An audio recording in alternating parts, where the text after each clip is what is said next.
On Gooners, welcome back to the channel, and honestly, if you are watching this right now, you already know that this is one of the most exciting weeks in Arsenal's recent history. We are days away from a Champions League final. Let that sink in for a second. A Champions League final. For the first time in 20 years, Arsenal Football Club are back on the grandest stage in European football, and today I am going to break down absolutely everything you need to know before that massive game on Saturday the 30th of May in Budapest. The injuries, the history, the tactics, the key players, what the pundits are saying, and of course, my own prediction. So make sure you are settled, grab a drink, and let's get into it properly. But before anything else, let's just take a moment, a genuine moment, to appreciate how we got here, because this journey deserves to be celebrated. Arsenal have not been in a European final since 2006. 20 years. An entire generation of Arsenal supporters have grown up never seeing this club compete for a trophy of this magnitude on the European stage. The last time we were here, we lost to Barcelona in Paris, and since then, it has been heartbreak after heartbreak, near miss after near miss. But something is different about this Arsenal side. Something is different about what Mikel Arteta has built, and the way this squad has carried themselves throughout this entire Champions League campaign tells you everything you need to know about where this club is heading. Think about this. Arsenal have not lost a single game in this season's Champions League. Not one. From the very first group stage match all the way through to the semi-finals, this side has been unbeaten. That is not a coincidence. That is not luck. That is a team that is organised, disciplined, hungry and fully capable of going toe-to-toe with the very best clubs in Europe. And now they have the chance to prove it on the biggest night of all. To reach the final, Arsenal had to get past Atletico Madrid in the semi-finals, and it was not easy. Two nervy legs, real tension, real pressure, the kind of pressure that tests whether a squad has the mentality and the character to come through. And they did. A Bukayo Saka goal sealed it. Of course it was Saka. Of course, the man who has been at the heart of everything Arsenal do showed up in the biggest moment. That goal sent Arsenal to Budapest and sent the football world into a frenzy because nobody wanted to see a PSG versus Arsenal final more than Arsenal fans who have been waiting for this moment for decades.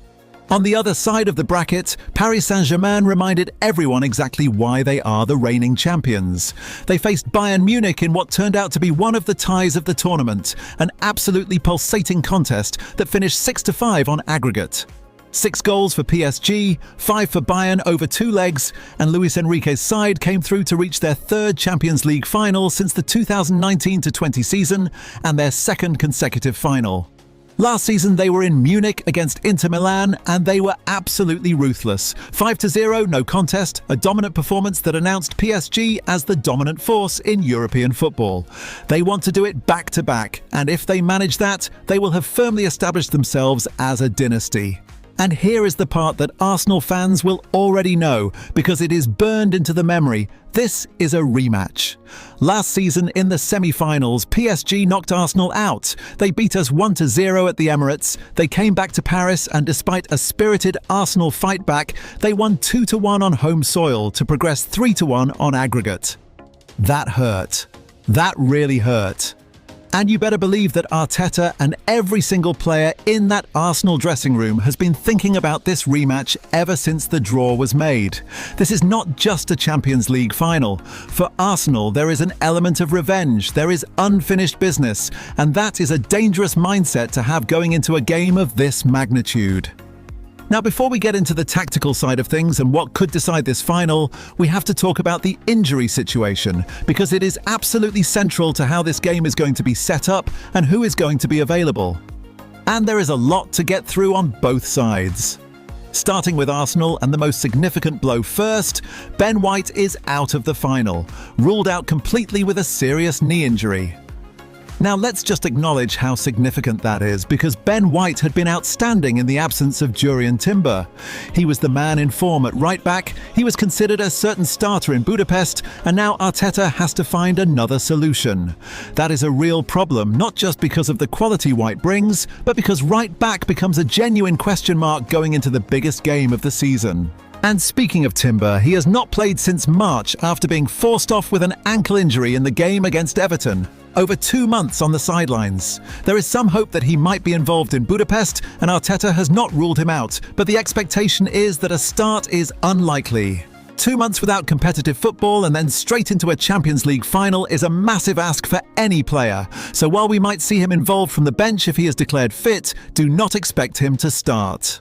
Then there is Noni Madueke, who gave everyone a real scare in the final Premier League game against Crystal Palace.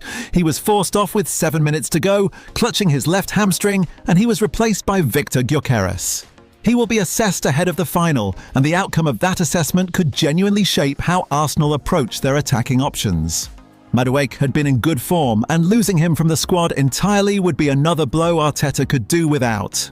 On a more positive note, Mikel Merino came off the bench in that Palace game to mark his return from 4 months out with foot surgery. That is a big boost. Merino is a quality player, someone who gives Arsenal composure and intelligence in midfield, and even if he is not fit enough to start, having him as an option from the bench in a Champions League final is absolutely valuable. The more options Arteta has, the better. So the right-back position is the big conversation piece for Arsenal ahead of this game. With White out and Timber a doubt for a start, Arteta has to consider Christian Mosquera, who is another option in that area. Piero Hincapié is also in the squad but is light on experience at right-back, so putting him in that position for a Champions League final against one of the best attacking teams in Europe carries real risk. These are the decisions keeping Arteta up at night, and you can guarantee that the coaching staff have been running through every scenario in detail. But here is where things get really interesting, because the injury news coming out of the PSG camp could be even more significant. Achraf Hakimi, the PSG captain, arguably the best right-back in the entire world right now, is a major doubt for the final. He picked up a hamstring injury in the first leg of the semi-final against Bayern Munich. He missed the second leg. He missed the last 4 League One games of the season, and as of the most recent reports, he has not returned to full training with the squad. He took part in an individual training session while the rest of the PSG players participated in an in-house friendly match, a 40-minute session split into 2 halves, and Hakimi was notably absent from that squad session. Reports from France are suggesting it is unlikely that he starts